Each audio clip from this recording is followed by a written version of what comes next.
People के पेड़ के नीचे हम लक्ष्मी जी के साथ शनिवार के दिन आपसे मिलने के लिए आए हैं। शनिवार के दिन जो पीपल के वृक्ष के नीचे दिया लगाएगा उसके घर में कभी संपदा की कमी नहीं होगी।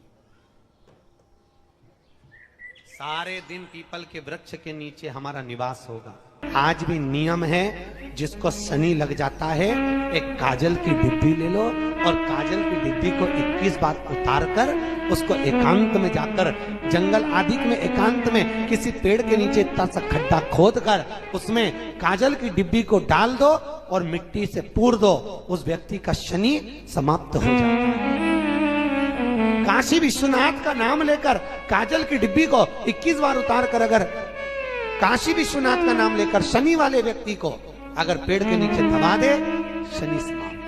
शनि उसको शनिवार के दिन जो पीपल के वृक्ष में सरसों के तेल का दीप लगाता है उसको शनि कभी परेशान नहीं करता। एक बात हमेशा ध्यान रखिएगा, मान लो अगर कोई भारी रोग ऐसा शनि महाराज के कारण हो गया हो, अच्छे काम करते करते उल्टे हो रहे हैं, होते हैं किसी किसी के साथ में, विपरीत परिस्थितियां आ जाती है, अच्छा करने जाओ बुरा हो जाता है, अच्छा कर्म करने जाओ बुरा हो जाता है। तो पीपल के वृक्ष की जो छाल होती है, छाल देखिए, पीपल के वृक्ष में जो छाल लगी होती है उस छाल को घिसकर चंदन बनाकर भगवान शंकर का स्नान कराकर अभिषेक कराकर पूजन कराने के बाद में पिपलेश्वर महादेव का नाम लेकर, कौन से महादेव? पिपलेश्वर महादेव का नाम लेकर वो जो घिसी हुई छाल होती है उस छाल का तिलक भगवान शंकर को लगा लो और उसी का थोड़ा सा भाग अपने कंठ पर मस्तक पर लगाना प्रारंभ कर दो। धीरे धीरे जो विपरीत दशा है वो सुधरना प्रारंभ हो जाती है। पर नाम याद रखना, पिपलेश्वर, जम के बोलिए, पिपलेश्वर महादेव। एक देवता ऐसे हैं जिन्होंने दूसरे का हिस्सा खाने का प्रयास करा था और आज भी उस देवता से दुनिया डरती है। और उन्होंने दूसरे का हिस्सा खाने का प्रयास करा था तो शंकर भगवान ने उसको भी नहीं छोड़ा। कौन से देवता? वो बाल्टी में हर शनिवार को आते हैं आपके यहाँ। कौन से? शनि देव। उन्होंने क्या करा था? भगवान सूर्य नारायण ने अपने सारे पुत्रों को देखा, सारे पुत्रों,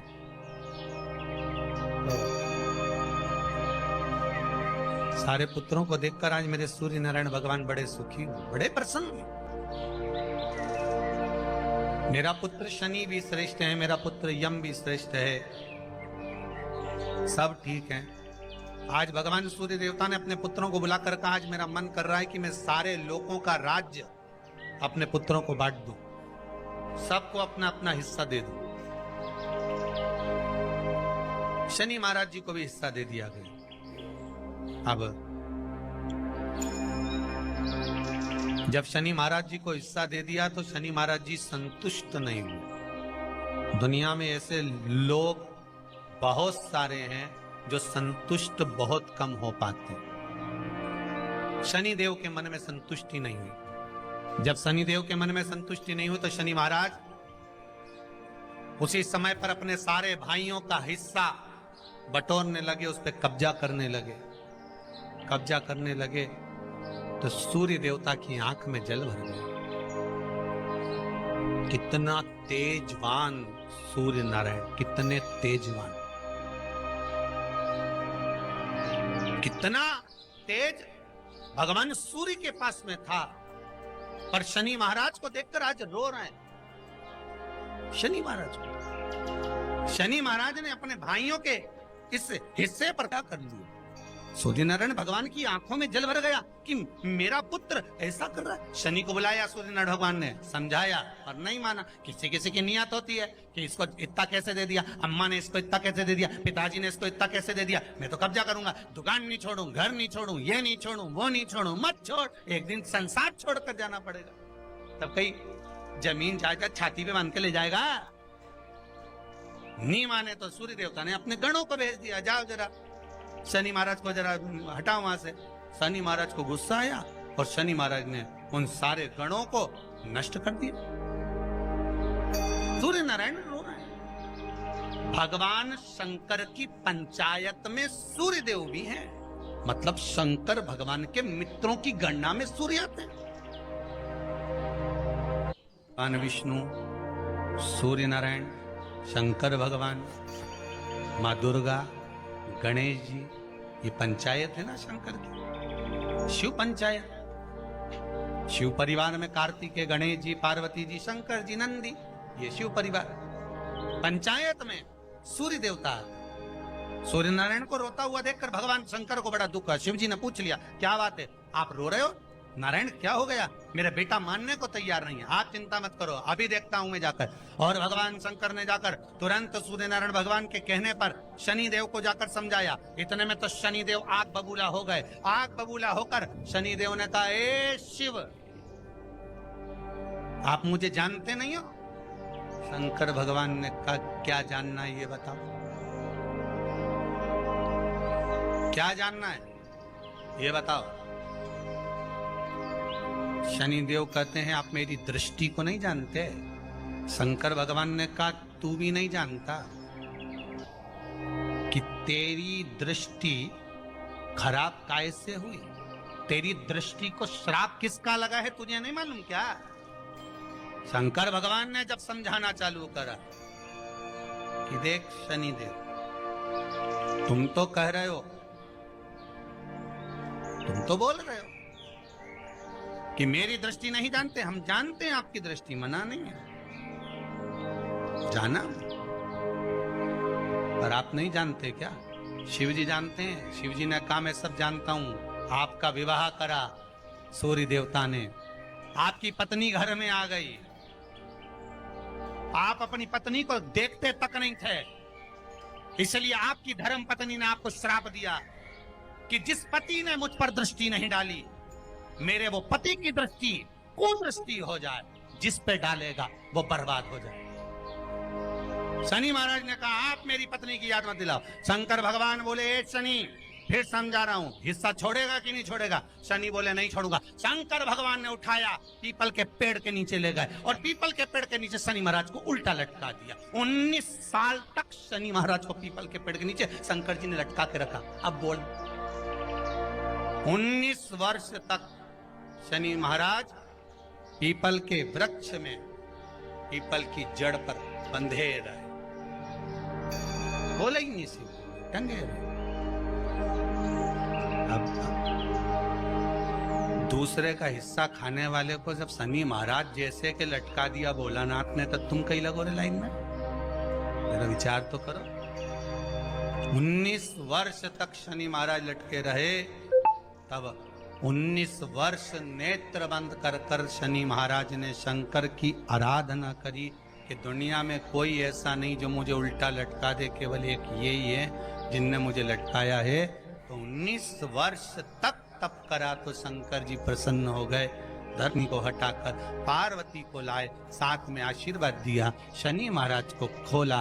वर मांगो, तुम्हें क्या चाहिए, मांगो तुम्हें क्या चाहिए।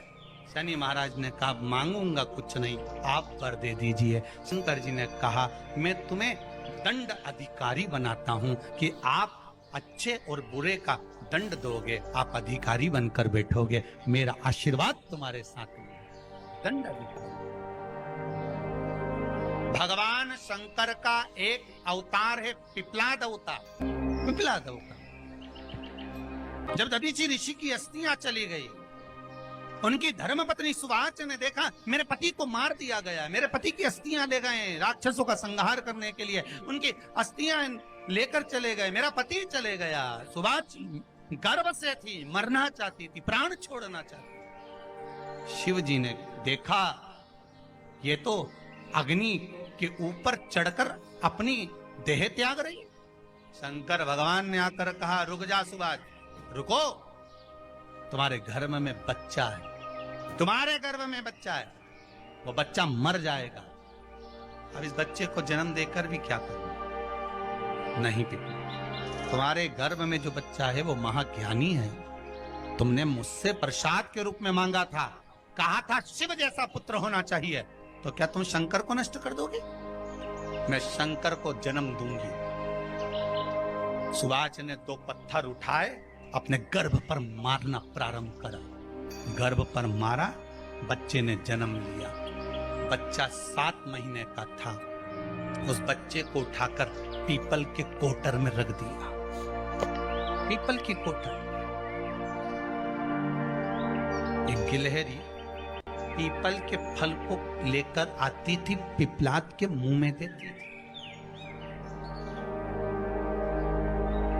शिव का एक, इसलिए शंकर का नाम ही पिपलेश्वर महान। शिव का एक अवतार पिपलाद के रूप में हुआ है। तुम क्यों चिंता करती हो? तुम चिंता मत करो, तुम्हारा पुत्र जन्म दो तुम। और दिया धन सुभाष ने, उसके बाद प्राणों को त्यागा। और उस पीपल के कोटर में अगर भरण पोषण करने वाला कोई था तो वह देवाधिदेव महादेव था। फिर निवेदन करेंगे, माता के गर्भ में बच्चा रहता है, उसका भरण पोषण करने वाला मेरा देवाधिदेव महादेव है। अगर जन्म उसने दिया है तो मृत्यु भी वो देगा। अगर तुमको कुछ ज्ञान दिया है तो अच्छी जगह पर भी वही पहुंचाएगा। आप जो अभिलाषा लेकर आते हैं, बच्चे कहते हैं हमारी नौकरी नहीं है, सर्विस नहीं है, हम इस कॉलेज में पढ़ना चाहते हैं, हम इस जगह जाना चाहते हैं, हम इस पद पर जाना चाहते हैं, बस इतना याद रखना, तुम्हारा भाग्य बुरा नहीं होता। कभी भी याद रखना, संसार में जिसको भगवान ने जन्म दिया उसकी किस्मत कभी बेकार नहीं हो सकती। अगर भगवान तुम्हारी किस्मत बेकार होती तो जानवर बनाकर पैदा करता, इंसान बनाकर नहीं। किस्मत अच्छी थी इसलिए इंसान बनकर पैदा, जानवर बनाकर पैदा नहीं करा। अगर तुम्हारी किस्मत अच्छी थी इसलिए मनुष्य बनकर पैदा हुए हो, इंसान बनकर पैदा हुए हो, मानव बनकर पैदा हुए हो। भगवान को दोष मत देना कि भगवान ने किस्मत बेकार दी है। भगवान ने किस्मत अच्छी बनाई है इसलिए तुझे मृत्यु लोक में जन्म दिया। भगवान ने भाग्य अच्छा बनाया इसलिए तुझे शिव महापुराण की कथा सुनने का मौका दिया। नहीं तो भाग्य में नहीं होती तो कहां से मिल जाती? किस्मत अच्छी है तो भगवान फिर नौकरी भी लगाएगा, धंधा भी करवाएगा, सर्विस भी कराएगा, विवाह भी करेगा, शादी भी करेगा, मकान भी बनाएगा, जायदाद भी देगा, संतान भी देगा। उसने दिया है पेट तो भरेगा वही। हम काय को अपने माथे पर ले? मैंने इतनी पढ़ाई कर ली, मैं इंजीनियर हो गया, मैं ये बन गया, मैंने तो ये कर लिया, उसके बाद भी मैं घर में बैठा हूं, मेरा छोरा घर में बैठा, इतना पढ़ने के बाद बैठा। जन्म उसने दिया है, भाग्य उसका है, किस्मत उसकी है, तो कहो उसको कि शंकर का भजन कर, मंथन करे, मक्खन निकलेगा और घी भी जरूर बने। हारना मती। जब तेरे 3.5 करोड़ बार गिनती मत करना, गिनती वो करेगा। तू तो भज, तू कुबेरेश्वर का स्मरण कर, तू महाकाल का स्मरण कर, तू काशी विश्वनाथ का स्मरण कर, तू महाकाल राजा का स्मरण करके तो देख। शिव का भजन कर, 1 लोटा पानी ले जाकर रोज चढ़ा शंकर जी के मंदिर में जा। शिव से भजन करने में क्या देरी? नहीं जा सकता शिव मंदिर में जाने में? बच्चों को अगर शर्म आती हो तो बेलपत्री के पेड़ के नीचे पानी चढ़ाया, वो भी नहीं कर सकता तो पीपल के पेड़ के नीचे चढ़ाया, वो भी नहीं कर सकता तो आंवले के पेड़ के नीचे चढ़ाया। पर कहीं जुड़ तो सरी, एक बार साध तो सरी, पकड़ने का प्रयास तो करो परमात्मा। शनिवार का दिन है जिस दिन अपन इस दरिद्रता से मिलने के लिए पीपल के पेड़ के नीचे आए हैं। हिंदू धर्म में ये दिन पीपल के वृक्ष के लिए पूजनीय होगा। जो भी शनिवार के दिन पीपल के वृक्ष की पूजन करेगा, दूध चढ़ाएगा या मिष्ठान का भोग लगाएगा, लक्ष्मी और नारायण उसके घर में प्रवेश कर जाएगा। लक्ष्मी और नारायण उसके घर में प्रवेश करेगा, इसलिए नियम बनाया। कौन से दिन का? शनिवार। लक्ष्मी जी बोली, नारायण आपने तो 1 दिन का वार लिख दिया। शंकर जी ने 7 वार बनाए हैं, रविवार, सोमवार, मंगल, बुध, गुरु, शुक्र और शनि। ये शिव जी ने बनाया। अब 1 दिन आपने अपना बना लिया, बाकी के दिन अगर कोई इस पीपल के वृक्ष के नीचे आएगा और यहां तो दरिद्रता बैठी है तो उसका क्या होगा? भगवान नारायण बोले, सुन दरिद्रता, तेरे से एक विनती है, अगर कोई भी मनुष्य इस पीपल के पेड़ के नीचे अगर 7 दिन में आता है और उसके हाथ में अगर कोई सामग्री होती है तो तू उसके घर में प्रवेश नहीं करेगी। नियम है पीपल के वृक्ष का, या तो पानी का लोटा लेकर जाओ, कुंकू का चोपड़ा लेकर जाओ, शक्कर लेकर जाओ, या पेड़ के नीचे चींटी को डालने के लिए आटा ले जाओ, पर खाली हाथ पीपल के वृक्ष के नीचे कभी मत जाओ, कभी नहीं जाओ। खाली हाथ जाओगे तो दरिद्रता तुम्हारे घर में प्रवेश करेगी। दरिद्रता उठकर खड़ी होकर बोली, नारायण तुमने अपनी मनमानी करी है, एक दिन मुझे भी मेरा चाहिए।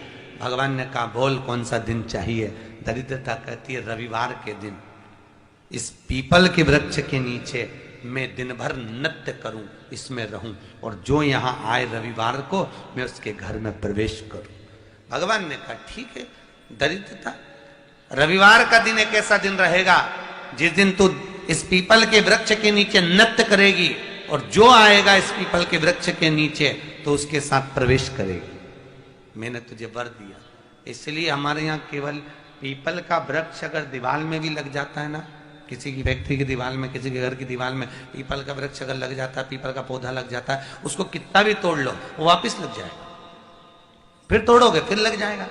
अगर पीपल के पौधे को तोड़ना है तो केवल रविवार का दिन एक नींबू, एक मिर्ची और बमूल का कांटा, ये 3 चीजें रखने के बाद में आधे घंटे बाद रविवार के दिन पीपल के पेड़ को उखाड़ कर फेंक दो। दूसरी बार कभी पीपल दीवार में लगता ही नहीं, कभी नहीं लग सकता। केवल एक रविवार का, केवल एक संडे, इतवार का। घर में दीवारों पर अगर पीपल लग भी गया है, इसलिए पीपल के वृक्ष को उखाड़ने का, अगर घर में पीपल लगा हुआ है या पीपल का पौधा हमारे घर में लग गया, उसको उतारना, निकालना, लगाना, तो पीपल के वृक्ष को अगर निकाला जाता है तो रविवार के दिन, और अगर पीपल के वृक्ष को कहीं लगाया जाता है तो सोमवार के दिन या मंगलवार के दिन, बुधवार के दिन, इन दिनों में लगा सकते पीपल के वृक्ष कहीं लगाना। शनिवार का दिन एक ऐसा दिन होता है जिस दिन पीपल के वृक्ष को कहीं जाकर लगाया नहीं जाता, क्योंकि शनिवार के दिन पीपल के वृक्ष के नीचे लक्ष्मी रहती है। हम अपने हाथों से अगर पीपल का वृक्ष किसी दूसरी जगह पर शनिवार को रोपित करते हैं तो हमारे घर की लक्ष्मी अपने घर से छिन्न होकर चली जाती है। इसलिए शनिवार के दिन पीपल लगाया नहीं जाता, किसी के घर जाकर उसको वापस पलटा नहीं जाता। लग गया उसको। प्रभु मेरी धर्म पत्नी को कहाँ रखूं आप बताओ। वो तो जहां यज्ञ होता है, अनुष्ठान होता है, दान होता है, पुण्य होता है, सत्कर्म होता है, वहां जाने को तैयार नहीं। अब करूं क्या। भगवान ने बोला एक काम करो। दुर्वासा जी बोले जिसके यहां रात्रि में बर्तन झूठे पड़े रहते हो उसके घर में इस दरिद्रता को लेकर तुम प्रवेश कर जाना। जिसके यहां रात्रि में बर्तन झूठे पड़े हो वहां लेकर प्रवेश कर जाओ। दूसरी जगह दुर्वासा जी बोले जो स्त्री घर में दोपहर के समय पर सो रही हो उसके घर में इसको लेकर प्रवेश कर जाइए। जो स्त्री दोपहर के समय में घर पर सो रही हो इस दरिद्रता को लेकर प्रवेश कर जाइए। तीसरा, जिसके यहां पर दरवाजे पर कांटे वाले पौधे लगे हों उस घर में इस दरिद्रता को लेकर प्रवेश कर जाइए। दरिद्रता कितनी सुंदर बात कही है। दाता और विधाता कौन कौन? दाता और विधाता। लक्ष्मी और दरिद्रता के सगे भाई हैं। कौन कौन? दाता और विधाता। दाता को फिटकरी प्रिय है, विधाता को नमक प्रिय। ये दोनों हमेशा लक्ष्मी को और दरिद्रता को दोनों को समझाते थे, दोनों में प्रेम बढ़ाते थे। आज भी हिंदू धर्म की रीति है। यहां तो ठीक है, जिसके यहां पर भी अगर थोड़ी सी भी परेशानी होती है, थोड़ा सा क्लेश होता है, अशांति होती है, लक्ष्मी नहीं टिक रही हो, काम नहीं बन रहे हो, बहुत प्रयास करा जा रहा हो और हमारा कार्य नहीं होता, तो क्या करते हैं? फिटकरी और नमक को पानी में डाल देते हैं और घर में पोछा लगा देते हैं। आप लोगों ने आजकल फेसबुक पे भी पढ़ा होगा, व्हाट्सएप पे भी पढ़ा होगा। तो क्यों लिखा उसमें? उसका कारण ही केवल होता है कि दाता और विधाता की प्रियता उसमें। माता ख्याति के जो 4 बच्चे हुए इसमें जो 2 लड़के हैं दाता और विधाता, उसकी प्रियता उसकी पूर्णता। अब दुर्वासा जी बोले अपनी धर्म पत्नी को वहां लेकर, जहां कांटेदार पौधे लगे हों वहां पर लेकर प्रवेश कर जाइए। कांटेदार पौधों में उस दरिद्रता का निवास हो गया। आए जब कष्ट, बहुत कष्ट का जीवन चल रहा हो, बहुत कष्ट की जिंदगी चल रही हो, ध्यान लगाना, अगर कष्ट का जीवन चल रहा हो, तकलीफ की जिंदगी चल रही हो, 5-7 सोमवार, या तो 5 सोमवार या 7 सोमवार, हाथ में दुर्वा, मान लो ये तुमने दुर्वा ले ली, हाथ में दुर्वा, एक बेलपत्र, और उसी हाथ में अपने घर का भरा हुआ 1 लोटा जल। पहले रखना है दुर्वा, फिर रखना है बेलपत्र, उसके बाद में हाथ में 1 लोटा जल, और दोनों हाथों का स्पर्श करते हुए जो अपना पूजन का कक्ष होता है घर के अंदर का, उस पूजन कक्ष की साक्षी में खड़े होकर अपने कुल देवता, पितृ देवता और अन्य देवताओं का स्मरण करते हुए, बाबा बहुत दुखी हूँ, बहुत तकलीफ में हूँ, बहुत कष्ट में हूँ, मेरा परिवार आज दुख तकलीफ में है, मेरा परिवार आज कष्ट में है, दुख में है, कष्ट में है। बाबा को अपने मन का भाव कहते हुए, हृदय से प्रार्थना करते हुए अपने घर के मंदिर से निकलकर फिर उस जल को लेकर शिवालय तक जाओ और दक्षिण की ओर खड़े होकर उत्तर की ओर मुख कर कर जल समर्पित करो।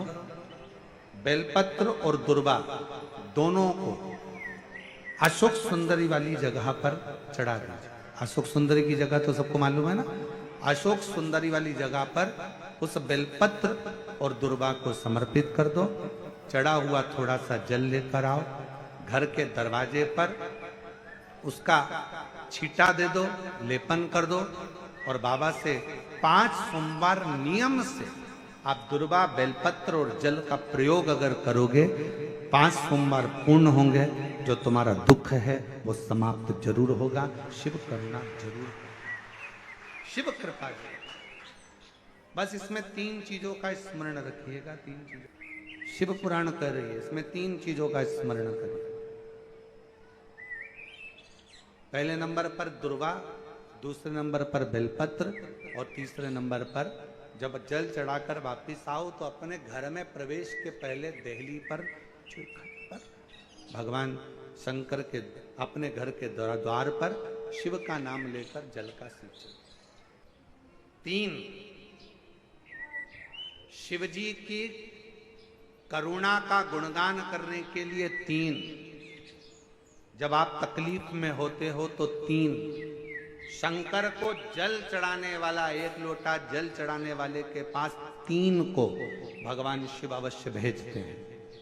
दुख को समाप्त करने से पहले 3 को मेरा शंकर आपके दरवाजे पर जरूर भेजता है। पहले नंबर पर मां आद्य शक्ति दुर्गा को आपकी पड़ोसन के रूप में, आपके रिश्तेदार के रूप में, आपके कुटुंबी के रूप में, आपके संबंधियों के रूप में, किसी ना किसी के रूप में आपके पास भेजकर बोलेंगे, क्यों घबराती हो, क्यों चिंता करती हो, क्यों टेंशन लेती हो। मैंने सुना है कथा में, बाबा ने ये बताया था, एक काम कर, 1 बेलपत्र, 1 दुर्वा लेकर जा। बताएगी, आएगी, बैठेगी, सुंदर, उस दिन उसका चेहरा देखोगे आप तो आपको लगेगा ये मेरी पड़ोसन नहीं हो सकती। उसका चेहरा देखोगे तो आपको लगेगा ये मेरी देवरानी नहीं, ये मेरी जेठानी नहीं, ये मेरी ननंद नहीं, ये मेरा रिश्तेदार नहीं। आज इसका चेहरा कुछ और बोल रहा होगा। जब होगी तब कोई तुम्हारे कहेगा, धीरे से, सामने नहीं आएगा तो सुंदर स्वरूप धारण कर कर स्वप्न में आकर कहेगा। ऐसा लगेगा कोई तुम्हें जगा कर कह रहा है कि तू घबराना मती, तू ये कर लेना। समझ, धीरे से, सामने नहीं आएगा तो सुंदर स्वरूप धारण कर कर स्वप्न में आकर कहेगा। ऐसा लगेगा कोई तुम्हें जगा कर कह रहा है कि तू घबराना मती, तू ये कर लेना। समझ लेना मेरे बाबा ने अपनी अर्धांगिनी पार्वती को तुम्हारे पास भेज दिया। मेरे शिव ने अपनी पत्नी को तुम्हारे पास भेज दिया, अपनी अर्धांगिनी को। दूसरे नंबर पर मेरे भोले बाबा, मेरे शंकर, मेरे त्रिकालदर्शी, मेरे करुणा सागर, मेरे शंकर दूसरे नंबर पर अपने गण भृंगी को भेज देते। शिव जी के गण श्रृंगी और भृंगी का कर्म क्या? श्रृंगी शिव से दूर नहीं होता और भृंगी शिव जी की आज्ञा पाकर शंकर के भक्त के पास जाकर बैठता है। शिव जी अपने दूसरे पात्र को भेजते हैं भृंगी को। भृंगी दूसरे नंबर पर जाता है। उसका काम क्या है? भृंगी का कर्म क्या है? तो कहा भृंगी कभी भी सामने अपने प्रतिबिंब से नहीं आता, किसी का स्वरूप धर कर नहीं आता। भृंगी आपके हृदय में आकर भीतर से बोलने का प्रयास करता है। ये काम गलत हो रहा है, इसको रोक ले। तेरा मन से अंदर से बोलने का प्रयास करेगा, एक काम कर, तू वहां चले जाए, ऐसा हो सकता है, तू ऐसा कर ले, तू वैसा कर ले। वो बताने का प्रयास करेगा, वो आपको ले जाने का प्रयास करेगा, उस तक ले जाने का प्रयास करेगा कि ये कर्म कर, ये कर्म कर।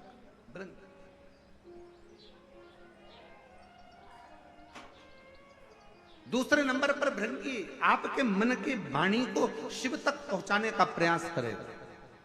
और तीसरे नंबर पर भगवान शंकर अपने भक्त का दुख हरने से पहले तीसरे नंबर पर भेज देते हैं अपने नंदीश्वर को, अपने नंदी गण को। मेरे शिव भेजते हैं। नंदी का काम क्या है? जैसे ही नंदी आता है, कोई व्यक्ति के रूप में, किसी रूप में, किसी फोन के रूप में, किसी कॉल के रूप में, किसी पत्र के रूप में, किसी मैसेज के रूप में, जब नंदी तुम्हारे घर में प्रवेश करता है तब वो तुम्हारे रास्ते को क्लीन कर देता है, रास्ते को साफ कर देता है, उसको मार्ग प्रशस्त कर देता है। आप दिल से उससे कहो, जहां तार ना जुड़े। कोई कई जगह कहे ना, अभी हमने कहा कि हमारे बच्चे कहे यहाँ पर सिग्नल मिल रहा है, कोई कहे वहां सिग्नल मिल रहा है। अगर सारी दुनिया से हार गए तो फिर एक जगह पर जाकर सिग्नल मिलाना। एक बार शिव महापुराण की कथा में पहुंचकर बाबा देवादिदेव महादेव से अपने मन की बात कहकर कभी योग बन जाए तो उस कथा में आसन बिछाकर जमीन पर अपना आसन डालकर ये नहीं सोचना कि मैं वीआईपी कितनी हूं, मुझे कहां बैठना चाहिए, कहां रहना चाहिए। एक बार उस पवित्र प्रांगण में जहां बाबा की कथा हो रही हो, जहां बाबा कुबेर भंडारी का आनंदमय कथा कर तत्व ग्रहण करने को मिल जाए, वहीं पर रात्रि विश्राम कर कर बाबा से अपने दिल की बात कहकर अपने मन की बात जरूर कहना। ये निश्चित है मेरे बाबा से तुम्हारा सिग्नल जरूर मिलेगा और शिव आपकी बात को स्वीकार जरूर, शिव सुनेगा। भगवान देवादिदेव महादेव को जल चढ़ाते हैं, उसके 5 अलग अलग तरीके हैं। बहुत सावधानी से सुनना कथा, आपकी और हमारी जिंदगी की सार्थकता को सिद्ध करने वाली कथा। आज पंजाब की इस पवित्र भूमि पर अगर यह प्रसंग निकला है तो इसको आप अगर सुनेंगे तो आपका जीवन सार्थक होगा। शिव जी को 5 तरह से जल चढ़ाने का तरीका है। जैसे पंचामृत होता है, दूध, दही, शहद, घी, शक्कर, ये सब पंचामृत के अंतर्गत आते हैं, उसी तरह शंकर जी को 5 तरह से जल चढ़ाने का क्रम वर्णित किया गया। अब उसको समझेंगे, बहुत सावधानी से समझिएगा। पहला, जल लेकर आए, सीधे डायरेक्ट शंकर भगवान के शिवलिंग पर चढ़ा दिया, ये प्रथम जल का चढ़ाने का तरीका। दूसरा, जहां से पानी बहकर जाता है, जहां से जल बहकर जा रहा है, उसके ठीक विपरीत जल उत्तर में जा रहा है, आप दक्षिण में खड़े होंगे और दक्षिण में खड़े होकर उत्तर की ओर मुख करेंगे और शिव जी को जल समर्पित करेंगे। यह रोग मुक्ति करने वाला है और हमारे रोग पर हमें विजय प्रदान करने वाला है। यह जल चढ़ाने का था। एक सीधे मंदिर में गए, लोटा भर कर जल उठाया, शिव जी को चढ़ा दिया। दूसरा जल, जहां से पानी बहता है, शिव जी का चढ़ा हुआ जल जहां से बहकर जाता है, उसके ठीक विपरीत में शिव जी का जल इधर जा रहा है तो तुम यहां खड़े हो, तुम यहां बैठो, यहां मत बैठना, यहां मत बैठना, इधर बैठो। अगर रोग का निवारण है तो यहां बैठकर। तीसरा, अशोक सुंदरी से जल चढ़ाते चढ़ाते शिवलिंग तक लेकर जाना और शंकर भगवान के शिवलिंग पर पूर्ण जल समर्पित करना। यह तीसरा तरीका, यह कार्य की सिद्धता के लिए। हम जब किसी से आस ना लगाकर परमात्मा से विनती करते हैं तो वो विनती करने का तरीका। तीसरा। चौथा, शिव जी पे चढ़ा हुआ जल 5 जगह पर समर्पित करना। गणेश जी, कार्तिकेय, अशोक सुंदरी, शिवलिंग और जल।